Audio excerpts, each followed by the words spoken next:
You are listening to Stump the Pastor, the show where you, the listeners, send us your Bible-related questions, and we attempt to answer them for you. I'm your host, Pastor Ellis Wedel, and today it's not my studio. I wish it was my studio. It is a fine studio you have here, Ellis. Yeah, it's not my studio, but we welcome you to the studio, and we welcome the friends that I have here with me in this studio, Adam Hrankowski. Hello. And Matt Wedel. Hello. That was Norwegian, by the way. I ran out of languages. I had to look something up, and I went, oh, no, what was it? Oh, it was Norwegian, and it's just like English. Hello. Is it really a Norwegian? Is hello? So, well, that's according to Google Translate. And these Swedish girls told me that the way you say greet in Swedish is hey. So I need to find something a little bit more... I'm part Norwegian, so that's surprising to me. Oh, I didn't know that. But I did know an Arabic lady when I was in Israel, and the common language that we had was Hebrew, and her husband was deaf. So you can imagine, I don't speak a whole lot of Hebrew. Yeah. Okay, and her husband was really good at communicating, right? But she used to keep on when we get silent, he would turn to me and my wife. She would turn to me and my wife and say "Ahlan wa sahlan," which means welcome. So. I don't know if I like that welcome though. It's got salad in it, and I'm not a big salad. It's not a big salad. Okay. Well, they got lots of they got lots of what do you call it? Not grapes. What do you call it? Olives. Olives in Israel. But you know what, Ellis? I don't know about you and me and the rabbit trails. Oh yeah, we go all over the place. So what are we going to talk about today? Now in the last 5 minutes that we have left. Well, why don't you share what the topic is today? It's my turn. I'm going to share. Right on. Sure.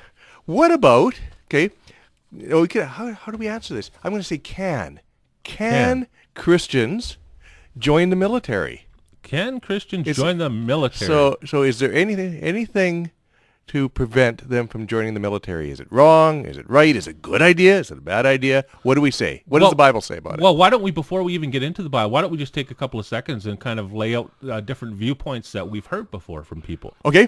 I've heard some people say that, no, you can't join the military because the Bible is very clear in saying that you shall not kill. Don't kill people. Right? Yep. So that's as clear as that. Mm-hmm. And now, those people would then argue, okay, the argument would go like this. Yes, there was a lot of war, and God told people to kill people in the Old Testament. Okay, but when Jesus came, he set a new paradigm, and now he's telling his disciples to behave differently. Right. So there's a distinction between Old Testament and New Testament. There's a very sharp distinction between Old Testament and New Testament. Right. Okay. So then there's other people who have said, you know what? Well, they look at those wars. Yep. And they go, God himself commanded people to go to war. And had people who actually he's placed into positions to allow war to happen, or that were in charge of those people that were going to war. So that must mean God's okay with it. Onward, Christian soldiers. Sure. I mean, there's a lot of stuff within the Bible, and we're going to see some of them as we go through some of the verses. There's a lot of stuff in the Bible where God, he paints... God uses lots of different analogies for us to try to understand what he's trying to say. So sometimes it's farming, sometimes it's Sometimes it's I'm trying to think of the different things that he does or uses, but he'll use military analogies, and that's where you were going, right? Yeah. So he'll say, "Put on the full armor of God," right? And that song, "Onward, Christian Soldiers." This idea that we're in a war, right? Okay, and so. Then, once again, there's that idea that, well, if God's so against war, why would he use those? Perhaps he's just being metaphorical, but then you know what? There's other metaphors he could use if he was against war, completely. You would think so. Well, yeah. Because it sure muddies the water. It muddies the water. Yeah. It muddies the water. So let's see what we can do to stir up the mud. No, to clear up the... So we're going to be looking at some verses from the Old Testament and from the New Testament. And the first ones we're going to look at, these are verses that I would say speak for the idea that you can be in the military. Okay. So why don't we just, we'll alternate as we go down. But if we have anything to say about each one of these, we'll stop and do that. Sure. So I'll start with the first one, Psalms 144, 1 and 2. And this is David. Of course, David's wrote a good chunk of Psalms. Okay. And this is what he says: "Blessed be the Lord, my rock, who trains my hands for war and my fingers for battle. He is my steadfast love and my fortress, my stronghold and my deliverer, my shield and he in whom I take refuge, who subdues people under me. which suggests that he's talking literally. He makes my hands for war. Okay. Now, and we know that David did. Well, yeah, He did go to war. David was actually the king who basically took the land for Solomon, who was his son afterwards, right? So let me ask you a question. Well, how come God, when it came, God said, okay, you're going to build a temple for me, but it won't be you, David. How come? Because David was a man of war. That's Because David was a man of war. So it was like he did something which God, according to the Bible, God commanded, but maybe he liked it too much. I don't know. Yeah, or I don't know if it's a heart thing or if it's that, God, I sometimes look at this, now I'm going to go on a little bit more of a rabbit trail. Sure. We had this issue in a church that I was at formerly, where there was people who were within the church who were divorced, and some people in the church wanted to know, well, can a divorced person be in leadership in the church? Yep. So this question comes up, and there was a article that I read by somebody, and it was a famous person, but I don't remember who it was, who said, you know what? When he answers this question, what he likes to do is go back to this story in the Old Testament where it talks about those who qualify to be in Levitical priesthood. Okay. And though it says in there, those who have any blemishes, but are injured in some way, I see where you're crippled going. in some way, not by any fault of their own, right? But they can't, because in God's view, these people were representing him, and he's perfect, right? Okay. So in other words, they needed to have some people. They needed to have those who were none of us are perfect, but as close to that picture as possible. Okay. Right. And so I think maybe that was. I'm wondering if maybe that's not the situation. That maybe God was what wanted David to do what he did, but because of what he did, it kind of disqualified him from being in the place of putting together this holy building that would be there. Sure. Well, I can have a knife, right? And I can use that knife to clean the brush or to clean something out, right? But now I'm not going to use that same knife to then cut the dinner, cut up my dinner, right? So David did what God told him to do, because David was a vessel for that purpose, but that wasn't the same. That's not consistent with the purpose of building the temple. So somebody else needs to build the temple. Right. That's a way of looking at it. Maybe. I think it's a good way of looking at it. Okay. But what's the next one say? Okay. Oh, well, here I am.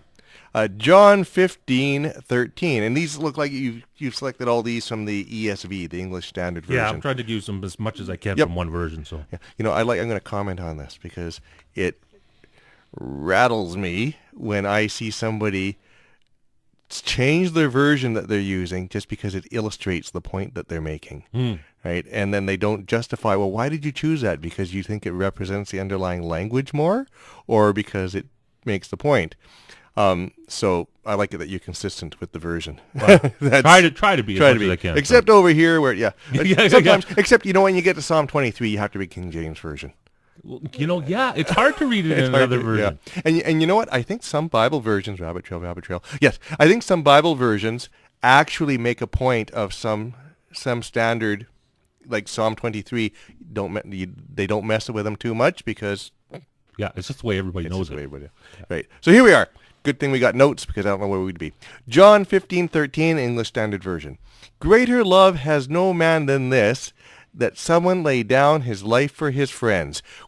So this is 4. Well, I would say it's 4. Well, yeah. I mean, it might. Do you see it the other way? If you're laying down your life for your friend, then it seems to me that that would apply in a place like war. Well, it would, but maybe I'm throwing myself in front of a school bus. That's about to hit my friend. I guess my point is, I don't see.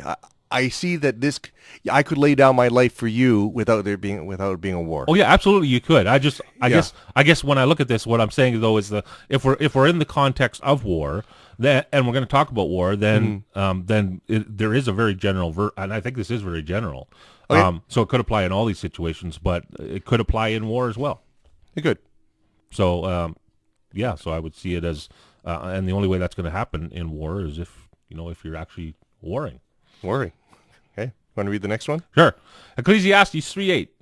A time to love and a time to hate, a time for war and a time for peace. Uh-huh.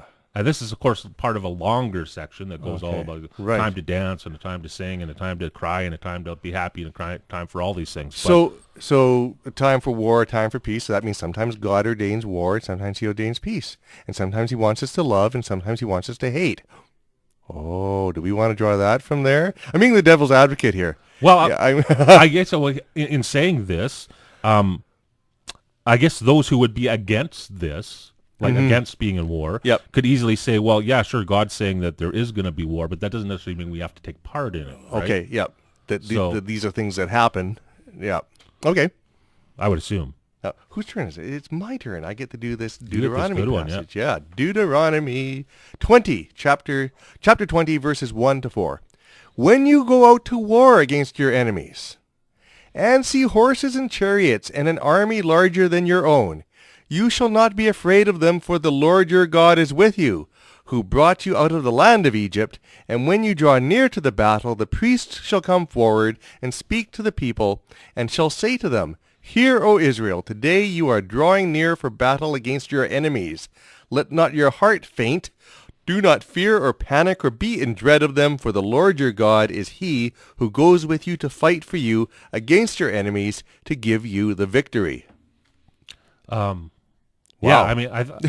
I mean, and it's interesting the way they did this, right? Because they actually, it's not even that they, okay, you can draw a distinction between the religious and the secular, and so much Okay. as going to war, right? Yeah. They draw them together, so they have the priest actually get out in front of the army. Priest is part of it, yeah. And say, don't be scared, everybody. We're going to defeat these guys. We're going to kill them all, right? He's not sitting back praying, going, "Oh, I wish they wouldn't do this." Oh, yeah. Now, and I'm going to make a point here about how I read the scriptures, and I read the Old Testament. Okay. Yeah.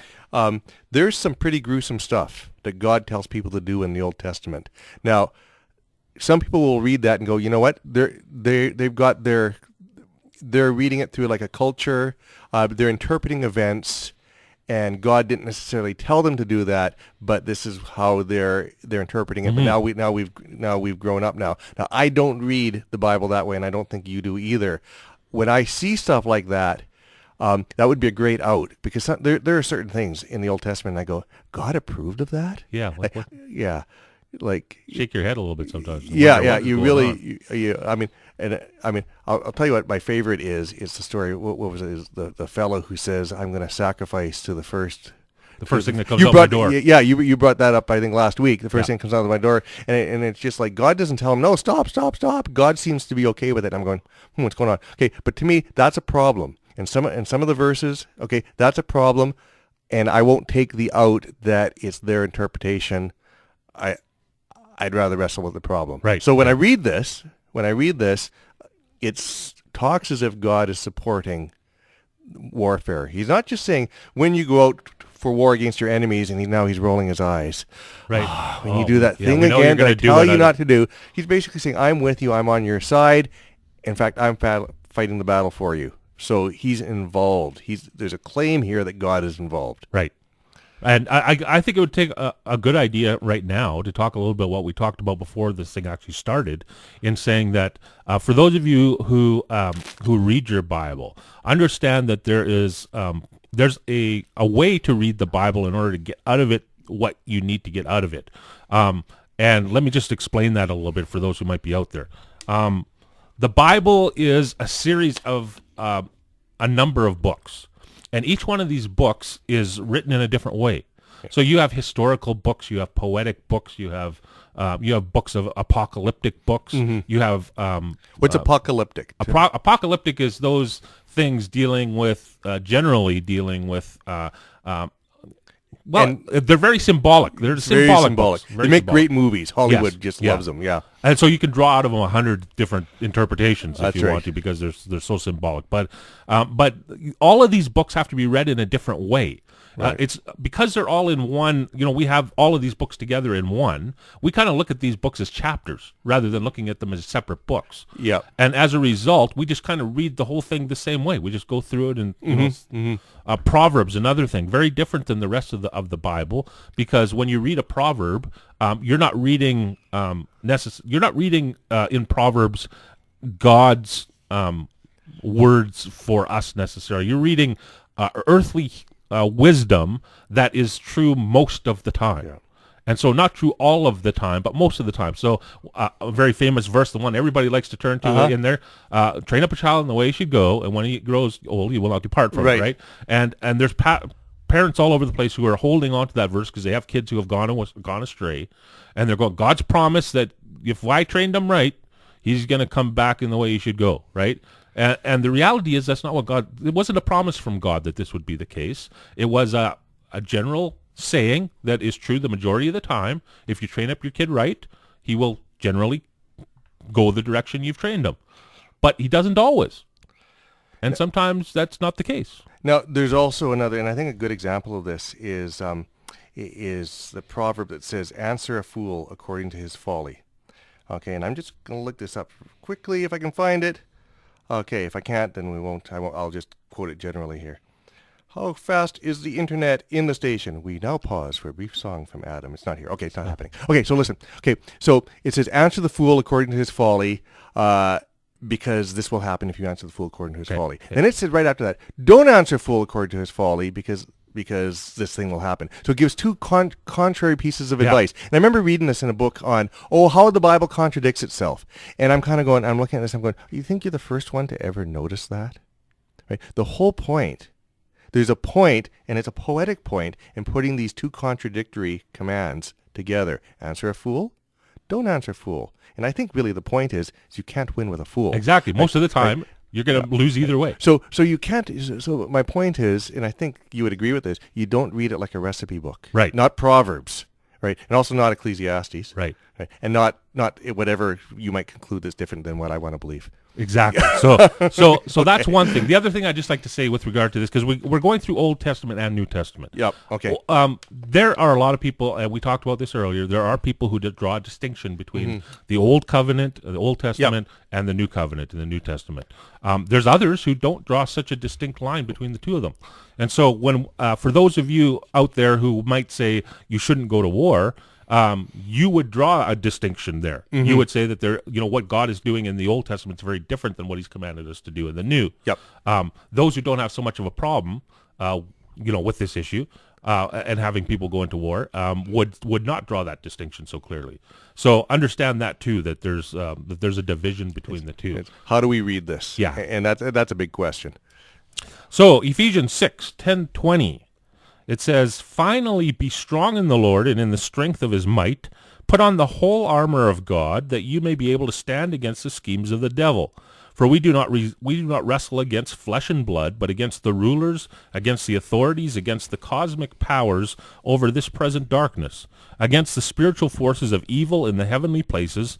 Therefore take up the whole armor of God, that you may be able to withstand in that evil day, and having done all to stand firm, stand there, having fastened on the belt of truth, and having put on the breastplate of righteousness. The idea of this, just saying, God here is using that analogy of war. Of putting on armor, right, in the New Testament. And so it seems as though if God was really against this idea or wanted to make it us know as followers that he was against this, it's strange that he would use an analogy that has to do with war. Yeah, it would seem out of place. It's possible, but it seems weird. If it was something that he thought was such that participating in war is an abomination, hard to see that he would use that as an analogy for something good, like the armor of God. Yeah, it's almost like saying, be a witch like God or whatever, right? Go out and get your spells and do spells and put on grab the wand of righteousness and the I was trying whatever, to make a right? good example. There you go. That's it. Yeah. But because the Bible's totally against, witches, right? And so it would seem strange that God would use that, and he never does, but it would seem strange if he did to do that, because we know that it's not good. So Romans chapter 13. Did you have more to say about that? No. Okay, moving on. Romans 13, verses 1-5. Let every person be subject to the governing authorities, for there is no authority except from God, and those that exist have been instituted by God. Therefore, whoever resists the authorities resists what God has appointed, and those who resist will incur judgment. For rulers are not a terror to good conduct, but to bad. Would you have no fear of the one who is in authority? Then do what is good, and you will receive his approval, for he is God's servant for your good. But if you do wrong, be afraid, for he does not bear the sword in vain. For he is a servant of God, an avenger who carries out God's wrath on the wrongdoer. Therefore, one must be in subjection, not only to avoid God's wrath, but also for the sake of conscience. Okay. So this verse basically, or this set of verses, they're basically because we want to let people know that according to the New Testament, in particular these sets of verses we just read in Romans, God is giving governments and those in authority the ability to be able to come against evil and wrong by going physically with a sword in this particular case, but in our day, guns, war, whatever it takes to be able to fight against those things that are not right. Now, here's a difference between Old and New Testament here. Okay, that in the Old Testament, a lot of these passages that we're reading, we're talking about a theocracy. What do I mean by a theocracy? We're talking about it's a nation that's governed by God. They're all the same religion. They're all Hebrews. Okay, so and they're all worshiping in the same temple, ideally. Okay, so we have a theocracy. They have one religion. But now we have Paul. What's happened here in Paul's day is that the message of the gospel of Jesus, it is spreading to non-Jews, and this was one of the first controversies. Is what do we do with all these non-Jews that are interested in this Jewish movement that we're doing, right? And so now Paul is addressing to people who are under, well at this time there's no theocracy. They're under the Roman Empire, and he's also talking to people who are in different, perhaps at that time it would have been the Roman Empire. Yeah. Really. Yeah. But what's neat is that now it's relevant for today because we are under a different government. We're definitely not under a theocracy. Yeah. And so he's saying there, you know what? Yeah, these guys are not believers. They're not followers like you are, right? The guys who are in control. Yep. But they're the people that God has put in that position to take care of those things that need to be taken care of. And so they have the ability and the right under God, because he placed them there, to do the things that they need to do in order to allow right to happen and wrong to be punished. But, or perhaps because, therefore, we're told to pray for the rulers. Right. Our rulers. Yeah. Right. You know what? there's a lot of verses here. Let's look at some from against. Yep. Because we want to see some that might have the other side. So Matthew 5:44, it says, "But I say to you, love your enemies and pray for those who persecute you." Ooh. So do we love them while we're sending the missile? Yeah, well, that's exactly right. How do you do that? That sounds a little rough. Exactly. How do you go to war against somebody but love them at the same time? Yeah. It's hard to reconcile those two. So. And this is where the dispensationalists, and I'm talking about somebody who draws a clear line between old and new like this, would look at that and go, okay, we have a new commandment now. We're not supposed to fight our enemies. Right. What about Ephesians? What does that say? "And walk in love as Christ loved us and gave himself up for us, a fragrant offering and sacrifice to God." Once again, there's that idea of loving, right? How do you love somebody while you whack them? Is it possible to love somebody by punishing them? I think. Well, I think killing them takes them a whole other level. But killing them is kind of rough. Okay, but as a parent, do you ever punish your kids, or have you punished your kids? I have, and yeah. Okay, and you do that. I mean, it says that God disciplines those who love Him. I mean, who He loves. Oh, He loves. Right. In fact, if God doesn't discipline you, if you didn't discipline your kids, okay, then you could be, someone might say, do you really love your kids? Okay. But we're talking about killing people and blowing up their houses and things like that. Now, is that loving? Well, in saying, I mean, maybe not for the person you're fighting against, but maybe for the people you're fighting for. Okay. Right? Okay. And so, I mean, there's the flip side of that. I mean, for instance, now with the refugee crisis, right? Okay. And so we have people who are fighting against ISIS.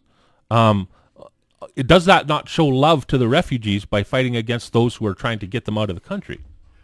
Right? Sure. And so in that way, yeah, you can show love, I think, Okay. in doing that. So, or perhaps you're arguing here at this point that we can only love one person, or I mean, we can.